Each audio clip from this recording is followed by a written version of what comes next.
بسم اللہ الرحمن الرحیم ایاک نعبد و ایاک نستعین۔ میرے پاکستانیوں، ہمارا مقصد یہ بریفنگز کا جو عوام کے سامنے ہم کرتے ہیں، اس کا مقصد صرف یہ ہے کہ قوم کو مسلسل آگاہ کریں کہ یہ جو کرونا کا ہم مقابلہ کر رہے ہیں، اس پہ گورنمنٹ کا موقف کیا ہے، ابھی کیا کر رہے ہیں اور آگے کیا کرنے جا رہے ہیں۔ جس طرح ساری دنیا میں یہ ایک نیوز کے اوپر صرف ایک ہی چیز ہے کرونا، اور یورپ کے اندر جس طرح کے حالات ہیں وہ آپ سب کے سامنے ہیں، امریکہ میں جیسے حالات ہیں، تو جو ایک نئی چیز چل رہی ہے جو پہلے نہیں تھی وہ یہ کہ اب وہ ملک جدھر دن میں 500 لوگ مر رہے ہیں، اور امریکہ جدھر تقریباً 2000 سے زیادہ دن میں لوگ مر رہے ہیں، وہاں اب جو ڈیبیٹ چل رہی ہے وہ یہ کہ کیا ایک طرف ہم نے کرونا سے بچانے کے لیے لاک ڈاؤن کیا ہوا ہے، اور دوسرا لاک ڈاؤن کی وجہ سے جو ایک معاشرے پہ جو اثرات آ رہے ہیں معاشی طور پہ، جو لوگوں کے حالات اب مشکل حالات میں گھروں میں بند ہیں، تو یہ ایک پوری ڈیبیٹ چل رہی ہے کہ اب کیا کیا جائے، کتنا لاک ڈاؤن کم کیا جائے، کتنا لاک ڈاؤن کھولا جائے، اور پھر کرونا سے بھی اپنے لوگوں کو بچایا جائے۔ تو یہ ساری جگہ پہ چل رہا ہے، اور ان ملکوں نے جدھر ابھی بھی کئی 500-600 لوگ دن میں مر رہے ہیں، انہوں نے بھی اب لاک ڈاؤن کے اندر فیصلہ کیا ہے کہ کمی لے کے آئیں، کئی چیزیں کھول دی ہیں، دکانیں کھول دی ہیں، آسانیاں پیدا کی ہیں تاکہ لوگ باہر نکل سکیں۔ اب پاکستان، ہمارے اب تک جو میں نے آج پتہ چلا ہے تو اب تک ہمارے 192 لوگ اس وائرس کی وجہ سے بدقسمتی سے فوت ہو چکے ہیں۔ اب اس کا پھر سے مقابلہ کر لیں ان ملکوں سے، امریکہ میں جدھر 40,000 لوگ اس وقت مر چکے ہیں کرونا کی وجہ سے، اور اٹلی، اسپین جدھر 20 ہزار سے اوپر لوگ مر چکے ہیں۔ تو یہ کیا وجہ ہے کہ اب یہ ملک سوچ رہے ہیں کھولنے کا، لاک ڈاؤن کم کرنے کا؟ وجہ یہ ہے کہ کوئی بھی معاشرے میں یہ لاک ڈاؤن چل نہیں سکتا انڈیفینیٹلی، مطلب کہ کسی کو نہیں پتا کہ کتنی دیر کے بعد یہ قابو پا جائیں گے اس کے اوپر، کسی کو بھی نہیں پتا۔ آج جو بھی دنیا سوچ رہی ہے، آج جو بھی وہ سوچ رہی ہے، ان کو یہ نہیں پتا کہ 1 مہینے کے بعد کیا ہوگا، 2 مہینے کے بعد کیا ہوگا، اور پھر یہ بھی نہیں پتا کہ اگر آج نیچے بھی آ گیا، کیسز نیچے بھی آ گئے، تو یہ بھی نہیں پتا کہ 1 مہینے کے بعد پھر اوپر جا سکتے ہیں۔ تو اس لیے ساری اب قومیں سوچ رہی ہیں کہ ہمیں ایک طرف تو لوگوں کو لاک ڈاؤن کر کے بچانا ہے اس وائرس سے، لیکن دوسری طرف اب وہ سوچ رہے ہیں کہ ہم کیسے حالات بھی اس طرف لے کے جائیں کہ ہماری ملک چلنا شروع ہو۔ تو میں اب پاکستان کا آپ کو بتاتا ہوں کہ ہم نے فیصلہ کیا کہ سیمنٹ انڈسٹری سے شروع کریں، اور پہلے وہ ہم نے کھولی سیمنٹ انڈسٹری، پھر ہم نے کنسٹرکشن اب کھول دی ہے، اور ہم اب سوچ رہے ہیں کہ آہستہ آہستہ، اور یہاں حماد اظہر بیٹھے ہوئے جو انڈسٹریز کے منسٹر ہیں، اور یہ میں آپ کو بتاؤں کہ ہمارے جو صبح میٹنگ ہوتی ہے اسد عمر کرتے ہیں، یہ جو ہمارا نیشنل سینٹر بن چکا ہے کمانڈ اینڈ آپریشن کا، اس کے اندر سارے صوبوں سے ڈسکس کر کے تو اب ہم اس کو آگے بڑھا رہے ہیں کہ ہم کیسے اپنے ملک کو آگے چلا سکتے ہیں۔ میں پھر سے آپ سب کو بتا دوں کہ باقی مغرب میں، یورپ میں، امریکہ میں ان کو مسئلہ اپنی اکانومی کو ٹھیک کرنے کا،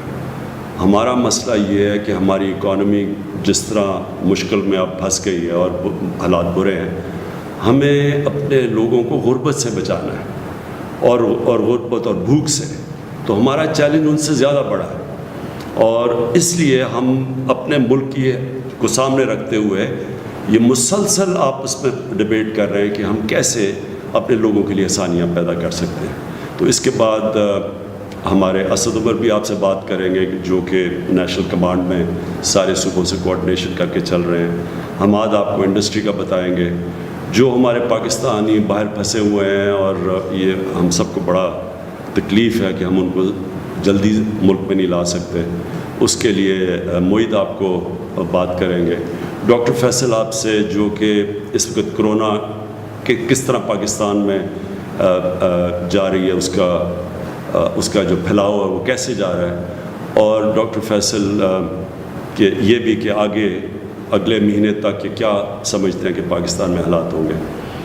اور ڈاکٹر ثانیہ نشتر سے ہم جو چاہتے ہیں کہ ہم نے جو کوشش کر رہے ہیں کہ اپنے احساس پروگرام کے ذریعے لوگوں کو زیادہ سے زیادہ لوگوں تک پہنچے جو متاثر ہوئے ہیں اس لاک ڈاؤن کی وجہ سے. تو اس میں جو ہم ڈونرز ہیں, ہمارے بڑے لوگ خیرات کرنا چاہتے ہیں لیکن ان کو یہ نہیں سمجھ کہ ہم کدھر مدد کر سکتے ہیں. تو ہم ایک پورا وہ جو پورٹل اپنا احساس راشن پورٹل جو ہم اب لانچ کیا ہے, احساس راشن پورٹل, اس کا مقصد یہ ہے کہ جو لوگ دینا چاہتے ہیں غریبوں کے لیے, جو خیرات دینا چاہتے ہیں, جو کمپنیز, جو ملٹی نیشنلز جو بھی مدد کرنا چاہتی ہیں, ایک طرف وہ دینا چاہتی ہیں اور دوسری طرف ہم جو مستحق لوگ ہیں ان کا پورا ڈیٹا اکٹھا کر رہے ہیں. اور اس کے اندر جو بڑا اس کو متنازع کیا جا رہا ہے جو ٹائیگر فورس ہے ہماری, اس ٹائیگر فورس یہ ایک رضاکار فورس ہے, ان کو کسی کو پیسے نہیں ملیں گے. ایک تو مجھے اپنی اپوزیشن پہ کئی دفعہ حیرت ہوتی ہے, وہ ہر جگہ سمجھتے ہیں کہ کوئی پیسہ انوالوڈ ہے. یہ رضاکار فورس ہے, یہ پیسے نہیں, یہ ملک میں جذبہ رکھ کے آئے ہیں یہ لوگ, یہ ہماری مدد کریں گے. یہ جن پر ہم نہیں پہنچ سکتے یہ وہاں جا کے لوکیٹ کریں گے کون سے لوگ ہیں جو مستحق ہیں, اور ان کو بھی پورٹل پہ ڈالیں گے. ان کو کام ہوگا, پیسے ان کو نہیں دیں گے, یہ ان کو پورٹل پہ ڈالیں گے. یہ جو ہمارا بن رہا ہے, جو کوآرڈینیٹ کرے گا, جو کنیکٹ کرے گا, جو بھی پیسے جو بھی راشن دینا چاہتا ہے, اور جو مستحق لوگ ہیں یہ صرف ان کو اکٹھا کریں گے. کوئی اس میں یعنی صرف یہ سمجھنے کی بات ہے کہ اس کے اندر یہ جو ہماری رضاکار فورس ہے یہ صرف ملک میں مدد کرے گی تاکہ یہ اثرات جو لاک ڈاؤن کے ہیں یہ بڑے لوگوں کے اوپر, خاص طور پہ جو ہمارا کمزور طبقہ ہے اس کے بڑے مشکل حالات ہیں, تو ان کی مدد کے لیے. میں دوسری چیز جو بات کرنا چاہتا ہے, آج وہ اس کے اوپر بھی کئی جگہ کے اوپر بات کی جا رہی ہے کہ باقی مسلمان دنیا میں مسجدیں بند کر دی ہیں, تو پاکستان میں کیوں نہیں ہم نے مسجدیں بند کی. سب سے پہلے تو میں یہ کہنا چاہتا ہوں کہ دیکھیں ہم ایک آزاد قوم ہیں. مجھے بڑا برا لگا جب میں نے دیکھا کہ ہماری پولیس ڈنڈوں سے مار رہی ہے جو لوگ لاک ڈاؤن کو توڑ رہے تھے. کئی شہروں کے اندر ڈنڈے مار رہی ہے لوگوں کو. اور پھر میں نے تصور کیا کہ ہمارا رمضان ایک عبادت کا وقت ہے, ہماری قوم مسجدوں میں جانا چاہتی ہے, عبادت کا ایسا ٹائم ہے کہ لوگ اللہ کے قریب, اور لوگوں کا ذہن بنا ہوا اس طرف. اب کیا ہم ان لوگوں کو زبردستی کہیں کہ آپ مسجدوں میں نہ جائیں, اور کیا اگر یہ مسجد میں جائیں گے تو پھر پولیس نمازیوں کو پکڑ کے جیلوں میں ڈالے گی؟ یہ ایک آزاد معاشرے میں ایسی حرکتیں نہیں ہوتی. آزاد معاشرے میں ہم لوگوں کو ساتھ ملاتے ہیں, اور آزاد معاشرے میں لوگ اپنی آزاد سوچ سے پھر فیصلہ کرتے ہیں کہ ملک کے لیے کیا چیز بہتر ہے اور کیا نہیں ہے. میں آج اس ساری قوم کو کہنا چاہتا ہوں کہ یہ جو کرونا کی جنگ ہے یہ سارا ملک لڑ رہا ہے. یہ کوئی فرق نہیں کرے گی امیر غریب میں, طاقتور کمزور میں, یہ کسی کو بھی ہو سکتی ہے. اس لیے ضروری یہ ہے کہ ساری قوم خود اس جنگ میں شرکت کرے, تب جیتی جائے گی. اگر لوگ نمازی جانا چاہتے ہیں اور ہم ان کو روکتے ہیں اور ہم پھر پولیس کھڑی کرتے ہیں, پھر ہم جیلوں میں لوگ ڈالتے ہیں, یہ آزاد قوم ایسی حرکتیں نہیں کرتی. سو ہم کیا کرنے لگے ہیں, اور ہم نے کیا ہے, ہم نے علماء سے ملاقاتیں کی، ہم نے پہلے ان سے بڑی دیر تک مشاورت کی. پریزیڈنٹ ڈاکٹر عارف علوی نے ان کے ساتھ بیٹھ کے پھر ایک طے کیا کہ کیا شرائط ہوں گی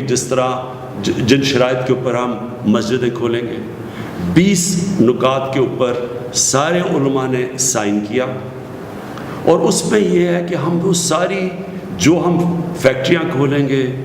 یا جو ہم یہ کنسٹرکشن میں کھولیں گے، ہر کو ہم نے کہا ہوا ہے جو بھی فیکٹری کا مالک ہوگا یا جو کنسٹرکشن سائٹ کا جو بھی انچارج ہوگا، ہم نے سب کو کے لیے SOPs، یعنی ہم نے ان کو یہ بتایا ہوا کہ کیا کیا کنڈیشنز آپ کو فالو کرنی پڑیں گی. ہم نے اپنے علماء کے ساتھ بیٹھ کے فیصلہ کیا ہے کہ جب اگر لوگ مسجد میں جانا چاہتے ہیں تو یہ ان کو سٹیپس لینے پڑیں گے جو 20 نکات ہیں. میں تو اپنے سارے جو پاکستانیوں کو کہنا چاہتا ہوں کہ اس رمضان میں کوشش کریں گھر میں بیٹھ کے عبادت کریں. یہ باقی دنیا میں ایسے اور بھی مسلمان ملکوں نے یہ کہا ہوا اپنے لوگوں سے کہ گھر میں بیٹھ کے عبادت کریں، لیکن اگر آپ نے مسجد میں جانا ہے تو یہ اپنے ذہن میں ڈال لیں کہ آپ نے ان شرائط کے اوپر پورا عمل کرنا ہے. اور اگر خدا نخواستہ اس کے اوپر عمل نہیں ہوگا اور اگر یہ پھیلتی ہے رمضان کے اندر کسی مسجد کے اندر یہ وائرس پھیلتی ہے، تو ہمارے پاس کوئی اور راستہ نہیں ہوگا کہ پھر ہمیں اپنے یہ فیصلے سے پیچھے ہمیں، اور یہ سائن کیا ہوا یہ جو 20 نکات کے اندر کہ اگر یہ پھیلتی ہے تو پھر ہمیں ایکشن لینا پڑے گا، ہمیں بند کرنی پڑے گی. اور کوئی نہیں چاہتا کہ مسجدیں ویران ہوں. تو اس لیے میری امید یہ ہے کہ جتنے بھی ہمارے جو بھی مسجدوں میں جائیں گے پوری طرح ان کنڈیشنز کے اوپر پوری طرح عمل کریں گے. ابھی جو اسد عمر نے بھی بات کی کہ کوئی بھی 22 کروڑ لوگوں کو اگر آپ بند کتنی دیر کر سکتے ہیں، اور اگر آپ ٹیسٹنگ بھی کہتے ہیں جو دنیا میں ٹیسٹنگ کریں تو کس کی ٹیسٹنگ کریں. لیکن یہ جو اب سسٹم بڑا پرفیکٹ کیا، اور دیکھیں یہ ہم خود دنیا کے بھی ایکسپیرئنس سے سیکھ رہے ہیں، اپنے ملک کے بھی ٹرینڈز دیکھ رہے ہیں. تو یہ ہے سسٹم کہ جیسے یہ جو ٹریک کرنا ہے اور پھر ان کو آئسولیٹ کرنا ہے، ہماری کامیابی اس میں ہوگی. اور یہ جب میں پھر سے دہراتا ہوں کہ ٹائیگر فورس کے اوپر پتہ نہیں یہ کیا اپوزیشن، مجھے نہیں سمجھ آئی کہ اس کے اوپر کیا اعتراض ہے، کیونکہ رضاکار تو انگلینڈ کے اندر بھی انہوں نے 2.5 لاکھ رضاکار انہوں نے اکٹھے کر لیے ہیں، جبکہ ان کے آپ سب جانتے ہیں کہ ان کے سسٹمز کیسے ہیں، ان کی ادارے کیسے مضبوط ہیں ہمارے مقابلے میں، اور انشاءاللہ ایک دن ہم ان سے بھی بہتر ہو جائیں گے. لیکن رضاکار کا تو اس لیے ضرورت ہے کہ جب آپ ٹریک کریں گے لوگوں کو، یہ جو ٹریک کرنا ہے وہ آپ کی ایڈمنسٹریشن کیا کرے گی، انہوں نے ملک بھی چلانا ہے، ایڈمنسٹریٹ بھی کرنا ہے. تو اس لیے رضاکار کی بھی ضرورت ہے، لیکن ہم ساری قوم کی جتنے بھی ادارے ہیں، فوج ہے، ہماری ایڈمنسٹریشن ہے، پولیٹیکل لوگ ہیں، ہم سب کو انوالو کریں گے. لیکن رضاکار کا مقصد ایک یہ ہوگا، اور دوسرا ثانیہ جو آپ بریفلی ایکسپلین کر دیں کہ یہ بھی جب ہم یہ پورٹل جو لانچ کر رہے ہیں اس کا مقصد یہ ہوگا کہ ایک طرف وہ لوگ جو مستحق ہیں جن کو ہم مس کر چکے ہیں، اور اس وقت کیونکہ ہم نے لاک ڈاؤن کیا، لاک ڈاؤن کی وجہ سے اب بہت ہر طبقے کے اندر ہر علاقے میں لوگ متاثر ہیں اس وقت. تو گورنمنٹ تو سب تک نہیں پہنچ سکتی، ہمارے پاس تو ڈیٹا بھی اتنا نہیں ہے. تو ادھر ہمیں یہ رضاکار بھی چاہیے ہوں گے جو کہ آگے بتائیں، آپ کے پورٹل میں جائیں کہ جی یہ محلہ ہے، یہ علاقہ ہے، یہاں لوگ مستحق ہیں، تاکہ جو بھی جو ڈونرز ہوں جو خیرات کرنا چاہتے ہیں ان کو پھر ہم اکٹھا کر دیں دونوں کو. پھر سے ریپیٹ کر دوں کہ جب زلزلہ آیا تھا اور اس کے بعد جب فلڈ آیا تھا تو میں یہ دیکھتا تھا کہ ایک ہی جگہ سب لوگ پہنچ جاتے تھے. جب زلزلہ آیا تو میں اگلے دن بالا کوٹ گیا، کیونکہ سب نے کہا بالا کوٹ میں بہت بڑا تباہی مچی ہے. تو مجھے یاد ہے کہ بالا کوٹ کا 3 میل کا ایک ٹریفک جیم ہوا تھا، کیونکہ سب ہی وہاں پہنچ گئے بالا کوٹ. اور پھر ہمیں بعد میں پتہ چلا کہ کئی علاقے تھے جدھر بیچارے لوگ اتنا برا حال تھا کہ وہ ٹرک لوٹنے شروع کر دیے تھے، انہوں نے اتنے بھوکے تھے. تو تب میں نے سوچا، اور پھر فلڈ میں بھی یہی ہوا وہاں کئی جگہ لوگ راشن بیچنا شروع ہو گئے، اتنا زیادہ پہنچ گیا، اور دوسری طرف لوگ بھوکے تھے. تو تب میں نے یہ سوچا تھا کہ ایک ایسا ہمارے پاس ایک گورنمنٹ کا کام ہے کہ وہ یہ جتنے بھی، اور اس ملک میں بہت لوگ خیرات دیتے ہیں، تو ان ساروں کو جو مستحق لوگ ہیں، اور ہمارے پاس جس طرح انہوں نے کہا کہ ہمارے پاس نادرا کا ڈیٹا بیس ہے، ہم ویریفائی کر سکتے ہیں کہ واقعی وہ مستحق ہے یا نہیں، اور دوسری طرف جو لوگ دینا چاہتے ہیں تو ہم ان کو اکٹھا کر دیں گے. گورنمنٹ کا کام نہیں ہوگا پیسے اکٹھے کرنا، گورنمنٹ ان کو اکٹھا کر دے گی تاکہ جو دینا چاہے ان کو پتہ کدھر، تاکہ لوگوں کے لیے آسانی ہو. اب میں چاہوں گا کہ حماد اظہر آپ کو بتائیں کہ یہ جو ہمارا اب ہم جو کوشش کر رہے ہیں، ایک تو ہمارا احساس جو کیش پروگرام ہے، لیکن ہم اور طرح لوگوں تک پہنچنا چاہتے ہیں. ہمارے وہ مزدور